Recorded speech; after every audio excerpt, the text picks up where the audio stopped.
Et tout là-bas au bout du continent, Messire Jacques nous attend.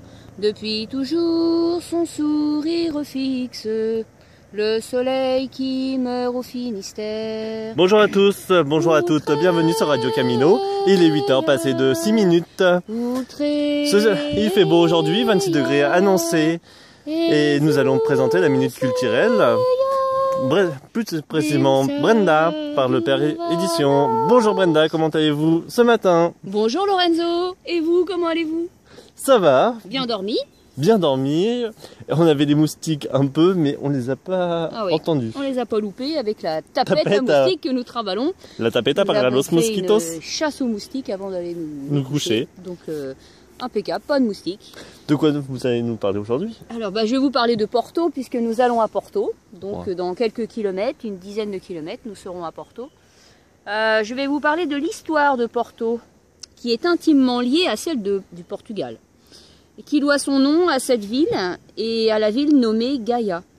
À la fin de la période romaine, les deux noms de Portus et de Cal étaient fréquemment associés. Par la suite, le nom de Portucalia servit à désigner le comté autour de Porto, puis du royaume du Portugal, qui se stabilisa dans ses frontières actuelles à la fin du XIIIe siècle, après la reconquête sur les Maures. Tout près de l'Atlantique, la vieille ville de Porto domine la profonde vallée du Douro. Si vous n'avez pas trop le vertige, vous pourrez l'admirer depuis le tablier supérieur du pont Louis I, conçu par Gustave Eiffel et qui domine le fleuve à 70 mètres.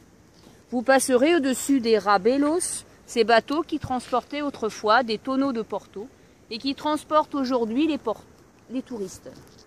Et les Portugais, bien sûr. Vous verrez la Ribeira, quartier populaire et animé le long du Douro, où se tassent d'étroites maisons anciennes et multicolores. Au-dessus de ce quartier s'élèvent deux collines, qui sont le véritable cœur de la vieille ville. La tuile rouge, omniprésente, recouvre les édifices de granit, parfois ornés d'azulejos. Encore cela, tiens. Encore au-delà, dans le quartier de la Plaza de la Liberdad, vous pourrez découvrir un autre visage de Porto, ville d'affaires et cœur économique du pays. Comme le dit un vieil adage portugais qui résume le caractère de chacune des grandes villes du pays. Pendant que Lisbonne se fait belle, Coimbra étudie, Braga prie et Porto travaille. Porto et Lisbonne sont en effet d'éternels rivales. Excepté lors des premières expéditions marocaines au XVe siècle, Porto resta largement à l'écart des conquêtes maritimes, tandis que Lisbonne s'est lancée vers le Nouveau Monde. C'est à partir du XVIIIe siècle que Porto s'affirma sur le plan économique, en particulier grâce à la fabrication et au commerce des vins de Porto.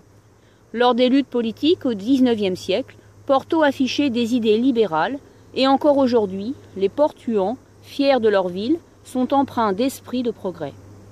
Cependant, les habitants savent aussi se détendre, soit le long des quais, soit sur le bord de mer.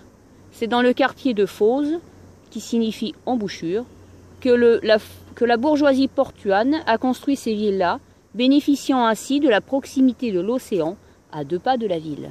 Merci Brenda pour cette information, ces informations sur Porto que nous allons visiter. Voilà, et on mettra des photos sur le blog. Ouais, et puis surtout on ira à la plage pour bronzer. Ah oui, on va aller se baigner, puisque c'est le seul endroit où on pourra aller à la mer finalement. Oui, parce que je pense qu'on ne pourra pas aller à Fistera. Voilà, et à l'image vous avez cette jolie voie romaine qui va nous emmener...